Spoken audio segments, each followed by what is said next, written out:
ప్రకాశం జిల్లా ఒంగోలు బాప్టిస్ట్ చర్చ్లో ప్రార్థనల విషయంలో కమిటీ సభ్యుల మధ్య మరోసారి వివాదం చెలరేగింది.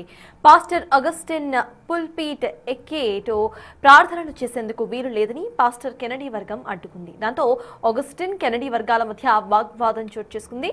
చర్చలో ఘర్షణలు జరగకుండా పాస్టర్ అగస్టిన్ ను పోలీసులు చర్చ్ బయట అడ్డుకున్నారు. దాంతో అగస్టిన్ వర్గం చర్చ్ ఎదుట ఆందోళనకు దిగింది.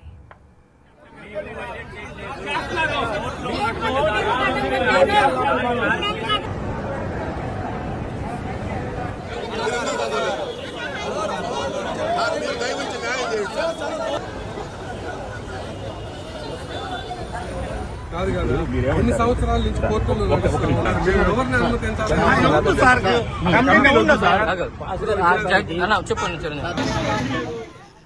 గతంలో చర్చ్లో ప్రార్థనలు చేసే పాస్టర్ అగస్టిన్ ను కమిటీ సభ్యులు తొలగించారు. దీనిపై పాస్టర్ అగస్టిన్ హైకోర్టును ఆశ్రయించారు. ఇటీవల అగస్టిన్ కు అనుకూలంగా హైకోర్టులో తీర్పు వచ్చింది. ఇవాళ చర్చ్లో ప్రార్థనలు చేసేందుకు హైకోర్టు ఆర్డర్స్ పట్టుకుని అగస్టిన్ వచ్చారు. అయితే కమిటీ సభ్యులు ఆమోదం లేకుండా చర్చ్లో పుల్పీట్ ఎక్కి ప్రార్థనలు చేసేందుకు వీలు లేదని పాస్టర్ కెనడీ వర్గం అడ్డుకుంది. దీంతో ఇరు వర్గాల మధ్య వాగ్వాదం చోటు చేసుకుంది. దీనిపై మరింత సమాచారాన్ని మా ప్రతినిధి శ్రీనివాస్ అందిస్తారు. ప్రకాశం జిల్లా ఒంగోలులో ఉన్నటువంటి జూవియట్ మెమోరియల్ బాప్టిజం చర్చి చరిత్ర 160 సంవత్సరాలది. 160 సంవత్సరాల నుంచి కూడా ఇక్కడ ప్రార్థనలు చేయటం ఒక గొప్ప వరంగా కూడా ఇక్కడ ఉండేటువంటి క్రిస్టియన్స్ అంతా కూడా భావించేటువంటి పరిస్థితి. అటువంటి చర్చి నేడు పోలీసుల కనుసన్నల్లో ప్రార్థనలు చేసేటువంటి పరిస్థితి ఏర్పడింది. ప్రధానంగా కానీ చూసుకున్నట్లయితే ఈ గడిచిన 9 సంవత్సరాలు కంటే 2017 వరకు కూడా ఎంతో పీస్ఫుల్గా ఉండేటువంటి చర్చి 2017 నుంచి గడిచిన 9 సంవత్సరాల నుంచి కూడా కార్యనిర్వహణ కమిటీకి సంబంధించిన ఎన్నికలు జరగకపోవటం తో ఒక్కసారిగా గ్రూపిజం అనేది ఏర్పడింది. 2 వర్గాలుగా విడిపోయినటువంటి చర్చిలోని ఈ ఎవరైతే కమిటీలు ఉన్నారో 2 గ్రూపులుగా విడిపోయారు. ఒకవైపు అగస్టిన్ అని, మరోవైపు కెనడీ అని. ఈ 2 గ్రూపులు కూడా ఒకరిపై ఒకరు ఆధిపత్య పోరు, ఒకరిపై ఒకరు ఆధిపత్యాన్ని చూపించుకోవడంతో పాటు ఏదైతే దశమ భాగం నిధులు వస్తాయో వాటిని పొందేందుకు ఒకరిపై ఒకరు కూడా నిరంతరం ఒకవైపు కోర్టు మరోవైపు పోలీసులు పర్యవేక్షణ చేయవలసినటువంటి పరిస్థితి ఏర్పడింది. గడిచిన 9 సంవత్సరాలుగా ఇటువంటి పరిస్థితిని సరిదిద్దేందుకు పోలీసులు చర్చిని 2 భాగాలుగా ఉత్తర దక్షిణ భాగాలుగా విడగొట్టి ఎవరికి వారు అక్కడ టెంట్లు వేసుకొని ప్రార్థనలు చేసుకోవడమే కానీ చర్చి లోపల ప్రార్థనలు అయితే నిషేధించారు.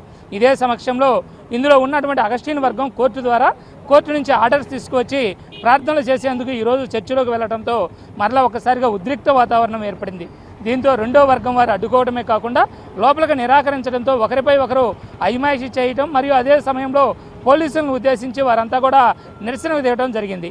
అయితే కోర్టు ఆర్డర్లు ఎన్నున్నప్పటికీ వాటిని పరిశీలన చేసి పరిశీలన చేసిన తర్వాత ఎవరు ఎక్కడ ప్రార్థనలు చేసుకోవాలనేది కూడా డిసైడ్ అవుతుందని చెప్పి డిఎస్పీ కూడా చెప్పడం జరిగింది. దీంతో ఇక్కడ ఏర్పడ్డ ఉద్రిక్త పరిస్థితులు కాస్త సద్దుమణిగేటువంటి పరిస్థితి ఏర్పడినప్పటికీ ఇక్కడ ఉన్నటువంటి 2 వర్గాలు మాత్రం చర్చి లోపల మేమే ప్రార్థన చేయాలి అనేటువంటి పట్టుపట్టడంతో పోలీసుల కనుసన్నల్లో ఆ ప్రార్థన కూడా ఈరోజు ఆపడం జరిగింది.